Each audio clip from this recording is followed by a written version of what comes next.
Ultimate Activity, Ed Morrissey Show, Ed Morrissey Podcast, the Ed Morrissey Show Podcast. I'll welcome you to that as well. I mean, how long have I been doing this? And I can't even get through the introduction. I feel like Kamala Harris. Joining me, as always, on Thursdays, Duane Generalissimo Patterson of the Universe, Master of the Universe, HUGHNIVERC.com, the troll-free web surfing experience for Hugh Hewitt fans and listeners. And are you in the North Universe? Are you in the South Universe? I'm just curious. All I know is we have a strong alliance. Wherever the hell I am, it's a strong alliance. There's a strong alliance between the North Universe and the between the South Universe and the Ed Morrissey. I'm not actually sure where you're at, Duane. I don't think Kamala Harris knows where she's at either. This was just this morning. This was just this morning, and just for giggles, I guess for the full context of this, before we play this one clip. Yeah. We've got to go to the White House yesterday, because of the White House briefing yesterday, Karine Jean-Pierre, in the middle of being peppered by 7, 8, 9 questions about Joe Biden looking for seeing dead people at a White House function, and her not having a good answer for it, she decided to drop some other news, and that was Kamala Harris was going to be visiting the demilitarized zone. And you've got to watch Karine Jean-Pierre, whose job it is to do communication. She's reading off of the script. She's reading her notes of what's going on. And here's what Karine Jean-Pierre had to say yesterday. There she is. The Vice President will visit the DMZ. Nearly 70 years since the Korean armistice. Armistice. She's going at the side of to the side of the armistice, right? Yeah, well, you gotta protect the armistice. You got to protect the armistice wherever you can. Armistice. Yes. Oh, the armistice. No, she read it as the armistice. The armistice. Yeah, the armistice. So you now have Kamala Harris actually at the site of the armistice today, and she had the helicopters behind her at the demilitarized zone. And here is Kamala Harris, the Vice President of the United States, one heartbeat away from Joe Biden, which is scary enough of a proposition on its own. But right. Here is what she had to say. Let me share this screen right here. There we go. Here is what she had to say. So the United States shares a very important relationship, which is an alliance with the Republic of North Korea. And it is an alliance that is strong and enduring. How enduring is that alliance actually? I'm not aware of there being an alliance, Duane, between. First off, I'm not aware of there being a Republic of North Korea. There's the Democratic People's Republic of Korea, which is what their official title for North Korea is. We just call it North Korea. I think in Diplo speak we do use DPRK. But there's no such I think we call it the Hermit Kingdom. Well, the Hermit Kingdom was actually applied to the entirety of Korea. This is before the partition, but I think it particularly applies to North Korea. But there is no such thing as a Republic of North Korea. There is a Republic of South Korea. Who's our ambassador to North Korea again? What airlines fly to North Korea again? Is Dennis Rodman the official U.S. travel agent to North Korea? Well, he might very well be actually the official. He might actually very well be the official travel agent for American tourists to North Korea. The last one of which we know of was beaten to death. Is Kamala Harris is she trying to fanboy Dennis Rodman? If she really wants an autograph that bad, I think we can make that happen without her going to the demilitarized zone and causing an international incident. I can assure you, Duane, that the Republic of South Korea was top of mind for the vice president. Top of mind. I say top of mind. Top of mind. Just like Where's Jackie was. Yeah, we got to talk about that a little bit, right? I mean, that's I mean, this is more or less amusing. It's embarrassing, but it's more or less amusing. The "Where's Jackie" thing is worrisome enough. It's disturbing. It's worrisome enough that the national media is actually paying attention to this and actually. Michael Shear, and you hinted about this last night on the after show, but I actually read it this morning. Michael Shear has he's got a hard hitting piece on what's wrong with Grandpa. He's not. That was a bad gaffe. That was a bad gaffe yesterday. Yeah, "Where's Jackie" is I think could be a watershed moment, because the press actually woke up on this. And you played the clip last night. I have it up in the headlines from Grabian this morning. Is that the reporters were getting angry in the White House press room because Karine Jean-Pierre wasn't answering the question about this. And it's not like the press corps was asking for much. All the press corps was really asking for is just admit he screwed up and he's sorry. Right. And we'll let it go because we have nowhere to go with it after that. This administration has never discovered the first rule of holes. Right. Stop digging, right? Stop digging. Yeah, just stop digging. Just say, hey, look, yeah, he had a senior moment. Who doesn't have a senior moment from time to time? It just slipped his mind, and then you just leave it at that because there's not really much to go from there. But because they dug in on this, you had reporters asking for the prepared remarks so that they could demonstrate that Biden went off script, and they refused to supply the prepared remarks. I mean, there's no way to come out of that looking good, but they're actually Karine Jean-Pierre in the process of spinning the indefensible because either she was forced to or she didn't have the political instincts to just say, hey, he screwed up. He had a bad day. Sorry. And be done with it and take the blow. She actually made it worse by saying, appreciably worse. Yeah. Because she said, no, he of course knew because we've got it on the calendar. He's got to meet with her family later in the day and meet with her, the surviving members of her family. And I'm thinking that doesn't help the scenario for him saying, "Where's Jackie?" No, it doesn't, because it should have been on his mind that Jackie was gone and wasn't going to be there. But if you actually, we played that cut 2 or 3 times this morning on Hugh's show. Yeah, I'll bet. And when you actually go back and listen to it, he's looking around going, "Where's Jackie?" And then everybody's just going, "Oh my God, did he really just ask where a dead woman is?" And you don't hear him mutter at the end, but he mutters at the end, and under his breath muttering, he's like, the best I can translate it, he's like, "Well, maybe she told us she wasn't going to be here today." Yeah. Did you actually hear the rest of that cut? I think I caught it last night when you were playing it, but I couldn't understand what it was he was trying to say. He says, "Where's Jackie? Where's Jackie?" He's doing this. He doesn't see her. And he says, "Well, maybe they told us she wasn't going to be here today." And I'm like, that's even worse. Yeah. Yeah. It's even worse. He's making an excuse for her not being there. He doesn't have to make it. Yeah, she's dead. She doesn't need an excuse made for her. Yeah, the excuse era is over. She is not committed to showing up. She is an ex-parent. She has ceased to be. Well, you and I are Christians. We believe that she is continuing to be just someplace else, and but certainly not in this world, and isn't going to come back to this world. And she's not. She's pining for. She's not even pining for the fjords at this point. No, she's elsewhere. She is elsewhere, and of course we miss her. And I interviewed her once. She was very nice, sharp, and I think Republicans sharper than Biden. Well, yeah, clearly, but that's not saying much. It's a low bar, especially these days.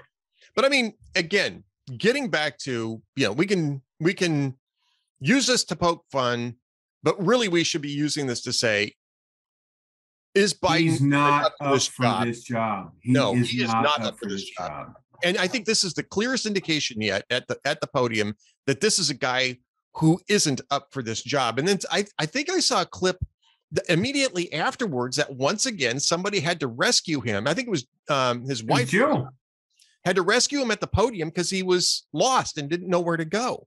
He didn't know how to. He didn't know which side of the podium to get off on. And his wife saying, "We're going to go down over here, Joe. Okay, we're going to go down over here. Okay, here we go." Yeah, two little steps off the podium. It was like it was not even as high as an Olympic podium. Right. And once he got off, he just looked old, befuddled, and confused. It was just like a Sundowner's moment. It's embarrassing. I mean, at best, it's embarrassing. Kamala Harris is embarrassing. Biden is worrisome. Yes. And one of the reasons why Biden is worrisome is because if we start asking this question long enough, the alternative is Republic of North Korea Harris. That's even more worrisome. I mean, you've got non compos mentis basically all the way through the chain of succession here. You've got all the way down to Vilsack. Basically, you know, the continuity of government thing. You know, you've got Biden, you've got Kamala Harris, you've got Nancy Pelosi. God help us if that were to ever happen. And then Pat Leahy. Who has got one foot in the grave and the other on a banana peel. And he's 104 years old. And then you start going to Anthony. No, he's only 84. I was actually surprised. He's only 84 years old, but man, he looks only looks and acts like he's 95. Yeah. Then you go to Anthony Blinken, who doesn't want to be bothered with the serious stuff because he still wants to cut a deal with Iran. We're going to talk about that in a minute. Actually, I know, because that deal is like an ex-parrot now too, despite the Biden White House's best. And interestingly so. Well, let's talk about that right now. I mean, I think we've kind of fleshed out the other story right now. Let's go ahead and just segue into Iran. Now, late yesterday, the Washington Free Beacon reported that Darrell Issa had been briefed by the White House a couple of weeks ago about the fact that it didn't look like a new Iran deal was going anywhere, right? Apparently, it was a classified briefing for members of the House and Senate.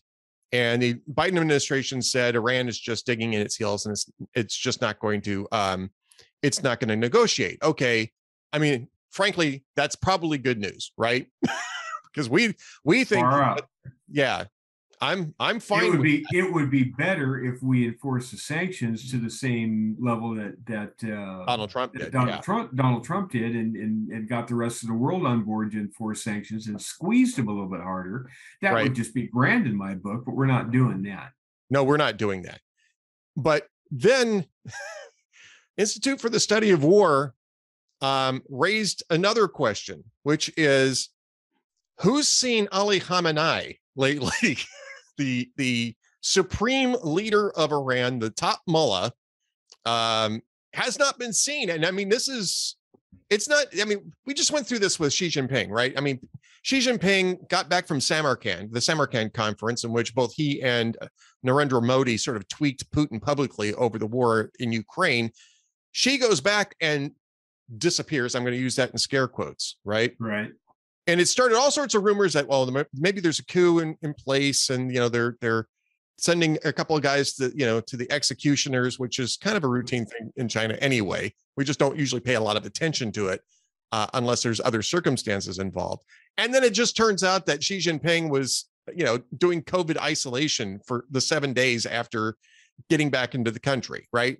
And I think it was on Monday he made a public appearance, and clearly there's no coup going on. Right. In China. This is different. There weren't protests in the streets in Beijing while Xi was hiding out in a hotel room someplace. You've got massive protests now. This is sort of like all over the country, not just Tehran, all over the place. All over the country. Women are leading this after the death of a woman at the hands of the morality police. Taking their hijabs off and twirling them around and throwing them away, saying, enough with this. Death to the dictator, death to Khamenei. Civil disobedience, and just saying, I'm tired of this. Beat me, shoot me, whatever you're going to do. This has been going on for 2 weeks, and nobody's seen Khamenei. And ISW reports that some other regime figures are starting to position themselves for what's coming next. And ISW is saying, look, I mean, this is still speculative, but nobody's seen this guy. The sources on the ground are saying nobody's seen this guy. And they're wondering if he's either incapacitated or already dead. And you were saying before we started recording, he's been rumored to have cancer for quite some time. Yeah. I mean, he's not been well. He's an old guy, he's not been well.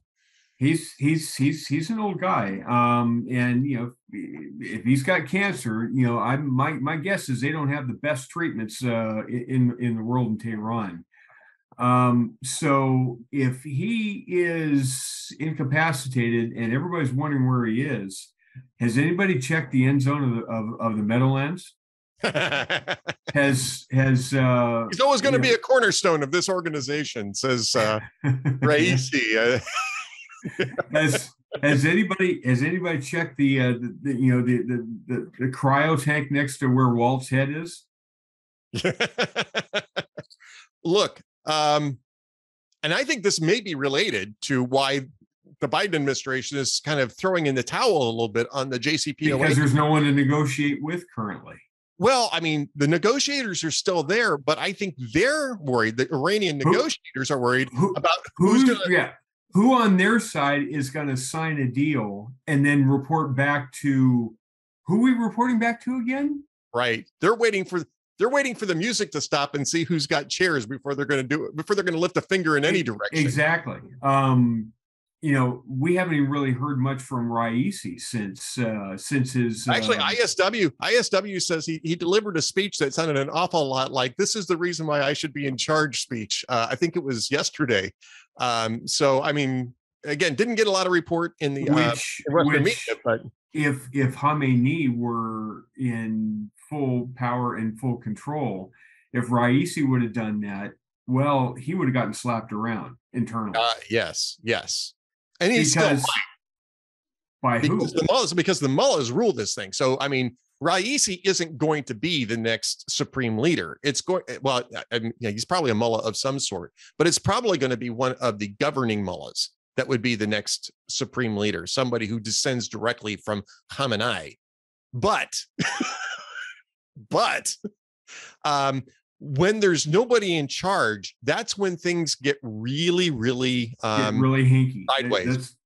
Exactly. It's an easy enough thing to do. All you got to do is do a proof of life thing. But so far, nobody's seen hide nor hair of him lately. And you would think that Khamenei, as brutal of a thug as he has been, desperate as he's been, why haven't the goon squad cracked down on this uprising like they did on the Green Revolution 15 years ago? Well, it took them a little while with the Green Revolution too, so I'm not necessarily sure. It didn't take them that long, because we gave Barack Obama, we gave him a ration over here saying, you got a perfect chance to actually kind of use the bully pulpit and tip this thing in a different direction and foment the change that we all want. And of course, he wanted his deal, and he let everybody swing, right? Well, right. Biden's doing the same thing, and that window is wide open to be able to seize the opportunity here. And of course, we're not doing it. Yeah, I mean, look, I don't know how much we can do without tipping it over the other direction, right? Getting a bad reaction, but we've got to do better this time around. And by the way, over at Barry Weiss's Common Sense, Rule Mark Garrick brings this up, right? The fact that Obama blew an opportunity to resolve the entire Iranian. And we said so at the time. You could have cut the head off the snake 15 years ago, and we didn't even have to be the bad guys. All we had to do is do a little clandestine Ukraine job, funding, just offer them public support. Yeah, saying we're on your side, and do a little clandestine cross-border, give them a little help here and there to be able to kind of feed the revolution stuff. Yep. All right. Which we have done before. Yeah, we've done it before. And so, yes, I mean, we're not talking about a Mossadegh type of coup here. We're just talking about getting out in front of this and as Rule Mark Garrick puts it, champion democracy, which is what we should have done 13 which is what our kind of role is as the supposed to be the leader of the free world. Yes. Yeah. I mean, I'd recommend people read Common Sense anyway. It's a really interesting blog. I don't necessarily agree with all of the writers. Mark Rugg is great. Yeah. But he's great. Barry Weiss is great too. And I mean, you don't have to agree with everything they write. It's really an interesting it's really an interesting Substack to read. So get a chance, Common Sense. I think it's commonsense.substack.com, but I've got Garrick's essay linked in my post about Khamenei. So you can, I don't like to excerpt a ton of stuff because I want people to go and read the source material. So I give you a little taste of it, but go over and read Garrick's entire essay. It's really worth reading. And speaking of ISW, Kremlin announced this morning that Vladimir Putin's going to sign annexation papers for the parts of Ukraine he's just about to lose in a military conflict. I have to say, and I wrote this morning, Duane, you got to be impressed by the level of denial. Oh yes, going on here, very much so. This is denial on steroids. He's going to announce the annexation just about the time the Ukrainian troops push Russians back across the border. And when it happens, he's going to pretend he's going to go full Baghdad Bob, pretend that's not really what the reality is. I've got a piece of paper in my hand, and this piece of paper says it's ours. Yeah, the whole point of this annexation has been lost, right? I mean, the annexation. First off, Putin knew that nobody was going to recognize the annexation, even within the Donbass. So the only reason for this is to try to save face with his oligarchs. No. The strategy here, when they first started talking about this, and you got to remember that this came up prior to the Ukrainian counteroffensive of 4 weeks ago, maybe now, was to recast any fighting that took place in Donetsk and Luhansk and Kherson. Right. As an attack on Russia itself. And the reason why is because that unlocked mobilization options for Putin that didn't exist in his special military operation, right?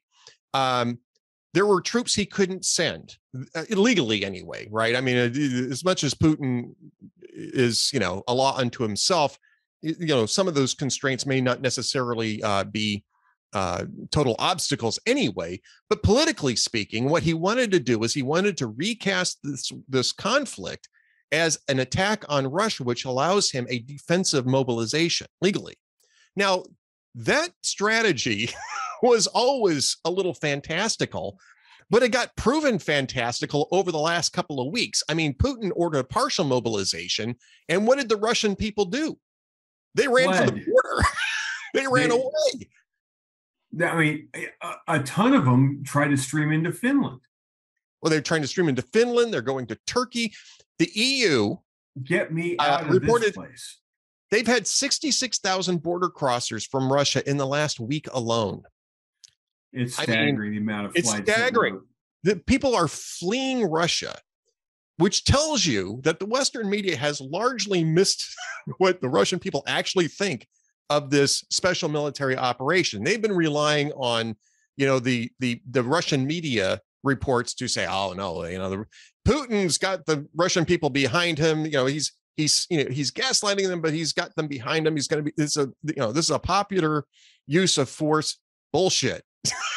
I'm sorry to make this a PG-13. It does. Yeah. The evidence doesn't support that. No. As soon as he announced this full mobilization, people started running for the exits, and they're still running for the exits. And to the point where he had to now issue an order saying that no Russian national, no Russian male is allowed to leave the country.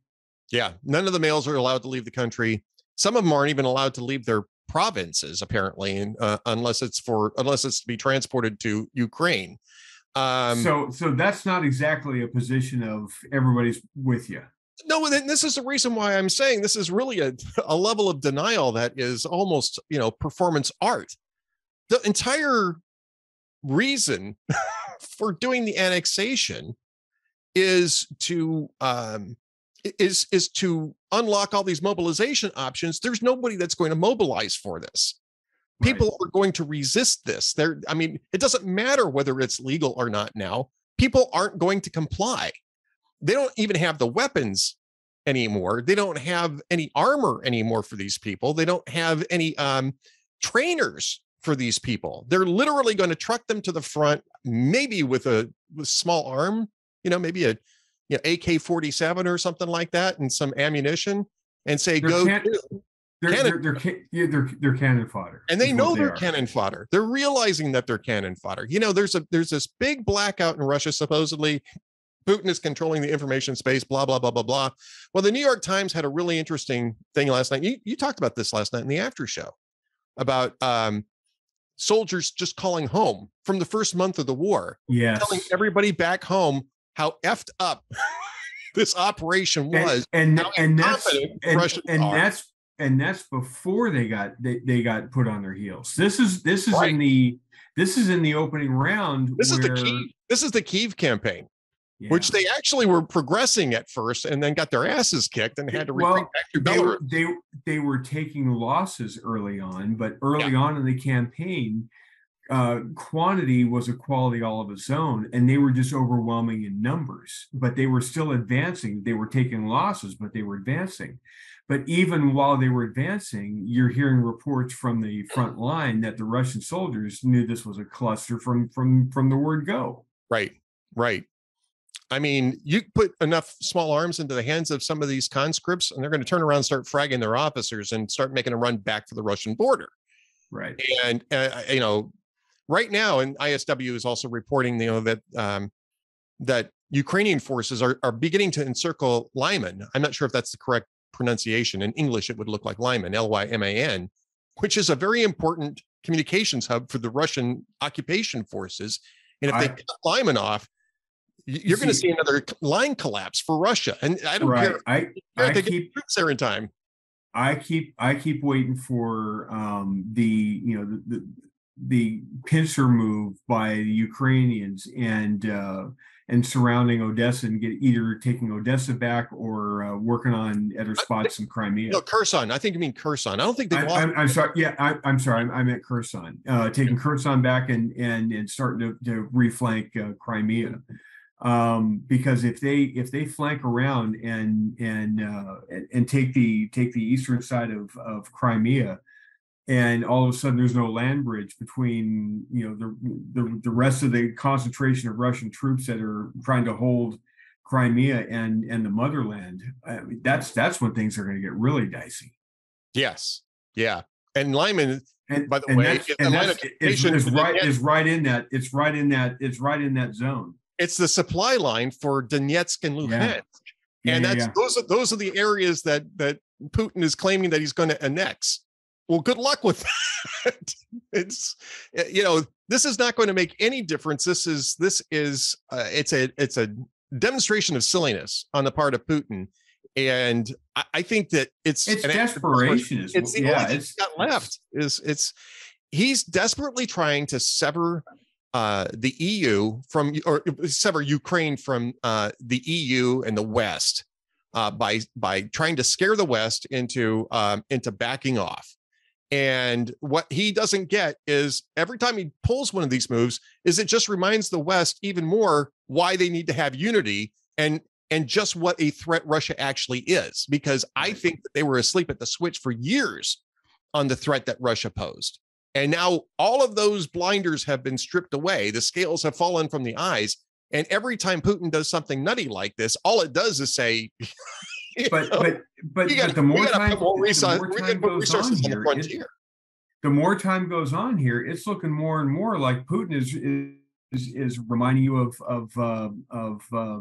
Adolf Hitler in the bunker, right? When or Tsar Nicholas II. Yeah, neither one of which is a great analogy for Putin. But yeah, he's moving around phantom armies, or almost phantom armies. He's pretending that that there's some sort of secret, double secret probation maneuver that he can pull off that will rescue the war for him. He's getting desperate. It's getting desperate. And it sounds like we might. Did we lose Wayne? We might have lost Wayne. There we go. You're back. No, I'm just saying, his great mission in life to bring Mother Russia back to her former greatness. Somewhere along the way, he's going to realize that ain't happening, and it all falls apart from there for him. Well, it's because the greatness was almost always on paper. Yes, and even in World War II, it took the West to stand Russia up on the Eastern Front. And after that, the only greatness there is basically on just nuclear, and that's the only option he's going to end up having left. And I don't know if he's. I think at the point where he starts reaching for that, the oligarchs say enough is enough. Let's get out while we're only this far behind. Because it says, go ahead. No, I was just saying, if it gets to that point where they really think that threat, that's the only card he's got left. You get that sudden fatal condition that happens to Russian autocrats of window vertigo, issue. Yeah, the Moscow window flu. The Moscow window flu, yes. The Moscow window flu. Moscow vertigo is going to strike Vladimir Putin. He's going to. Until now, he's only been a carrier. He's going to wake up. He's going to wake up at one point. Head down into an 8-foot snowdrift. Yep. All right. So last topic, because this also just broke this morning. The Bureau of Economic Analysis put out its final estimate of economic growth in the second quarter, and things are going great. It's a game of inches. Great. It's a game of inches, Duane. I tell you, inflation is a game of inches, and the American households are losing yards. Now, the top line number stayed the same, minus 0.6%. So it's still an economic contraction in Q2, and it's actually worse than the 0.6%. It was that is benefiting from an unusual positive trade imbalance that it should, it should be around minus 2.3. The same measure that you want to put an asterisk for in the first quarter, which is still negative, that it cuts both ways, and it would actually make the second quarter worse. Right, because I've made that argument, right? That the Q1 contraction was really just technical, based on an unusually large negative trade imbalance, and this is basically putting it, sort of the bookend of that. But it's still a contraction in Q2 without a doubt. But that wasn't really the big news. I'm not sure how many people are going to pick up on the big news, which is that real disposable personal income, which was already estimated to be down 0.6% in Q2, as based off of the Q1 numbers, actually was off minus 1.5%, almost a full percentage point downward revision in real DPI. Real DPI is how is your buying power, how much your buying power, and it's how much paycheck you have left at the end of the month. Oh, that's how Joe Biden. I mean, honestly, that's what Joe Biden called inflation. But what real disposable income is after you pay your bills, all your normal expenses at the end of the month, food, housing, gas, whatever, all your normal bills, your payments. How much money do you have left at the end of the month after your paycheck? And you're down 1.5%. Now that's a quarter. Multiply that by 4, annualize it. You're at 6%. No, I think that's an annualized figure. I thought that was a quarterly figure. Well, it's a quarter. It's like the GDP number. It's quarterly, but it's expressed in annualized figures, I believe. So I mean, like the minus 0.6% overall Q2 GDP is an annualized figure. It would be, that's it. It's basically times 4, basically is what we're saying. Usually the BEA expresses this in annualized figures. I'm going to assume that the same thing is true with real DPI.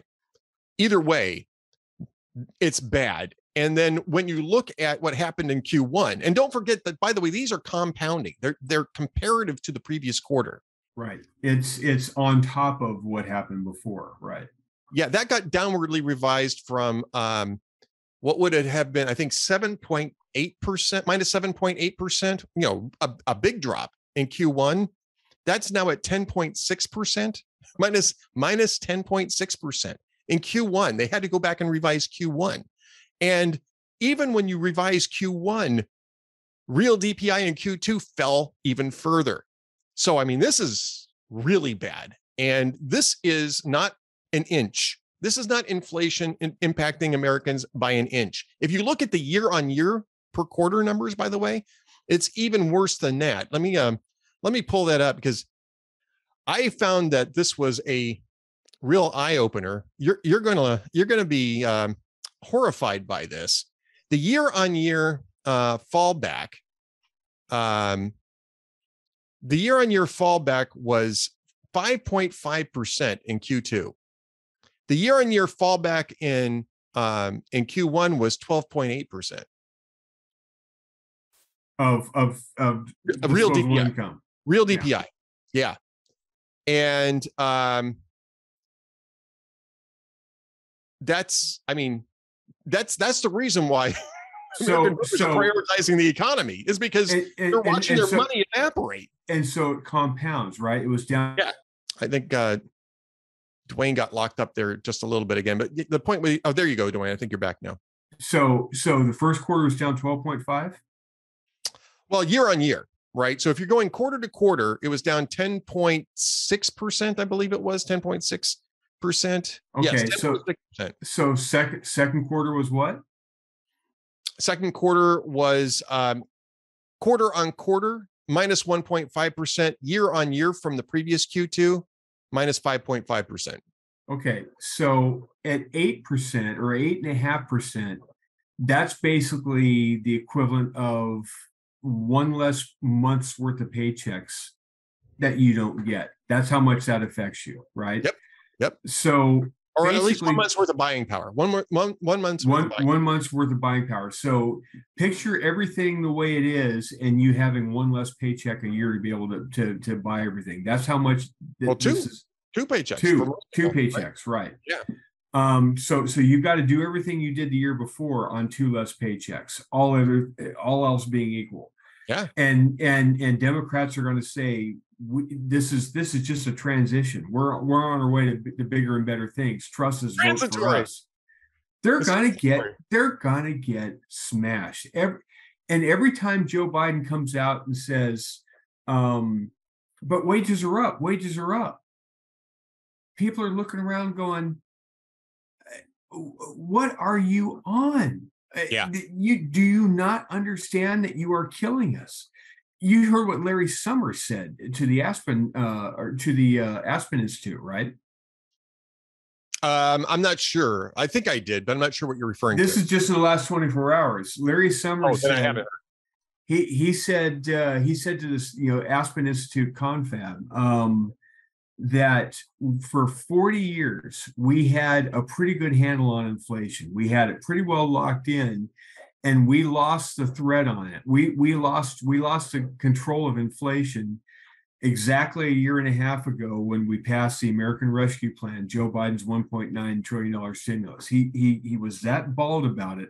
This is not a conservative. This is not a Republican. This is Barack Obama's former Treasury Secretary, right? He's a lefty economist, but he's telling this lefty think tank, look, the wheels came off the wagon on inflation. We lost control of it. We had it perfectly under control for 40 years, and that went away the second we passed that Biden stimulus. Yep. It's tried to warn them about. He did try to warn them about it at the time. He tried to, and so did every Republican. Yep. They said the same thing. You don't need it. It's not necessary. This is just Joe Biden trying to buy votes. Joe Biden trying to buy votes and wanting his name on a big handout because he thought it would benefit. He thought it would benefit him politically to be Uncle Sugar for the next term. So Joe Biden bought votes, but you're paying for it. We're all paying for it with interest. All right, Duane, we should probably wrap this up. What's coming up on tomorrow's Hugh Hewitt Show?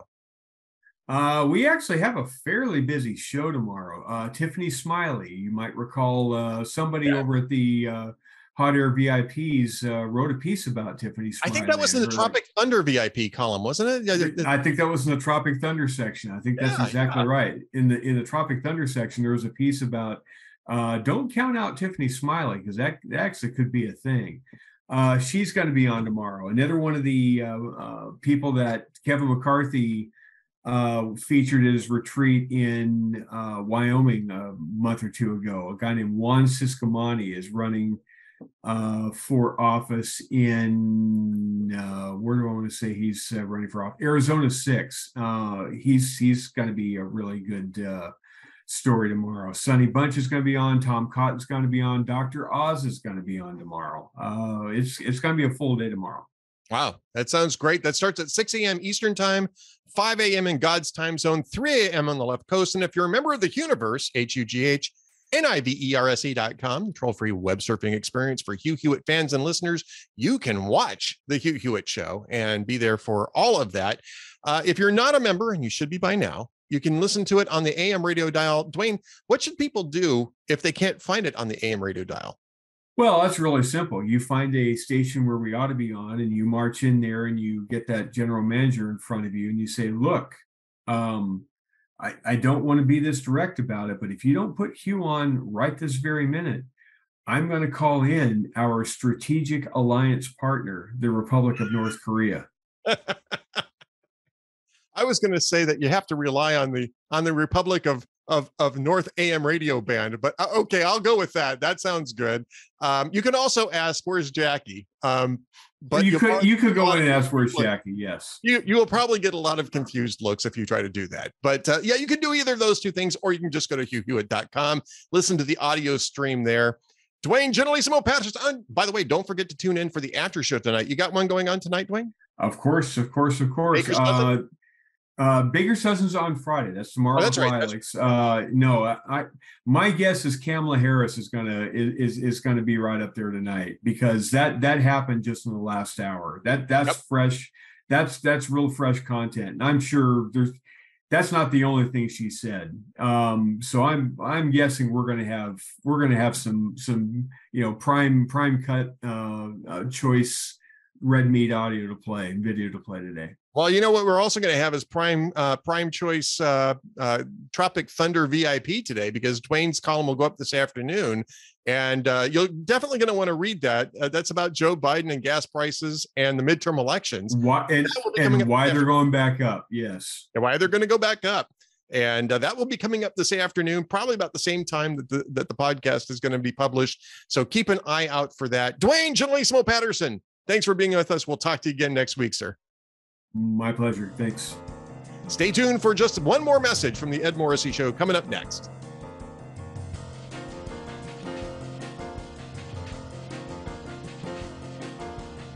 Thank you for watching or listening to the Ed Morrissey Show podcast. You can subscribe to us on YouTube, Spotify, Apple Podcasts, and through the Town Hall Media Player, or you can just come to hotair.com and watch my podcast for free. However, I'd also love to have you join us as members of our VIP and VIP Gold programs.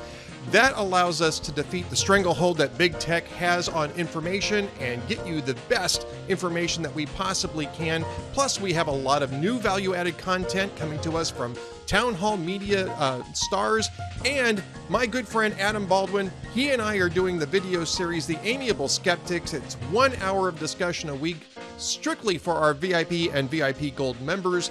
Plus, we have our VIP Gold chat with Kem Edwards every Wednesday afternoon at 1:30 p.m. We'd love to have you as members. Be sure to join up. Thanks again for watching the Ed Morrissey Show podcast.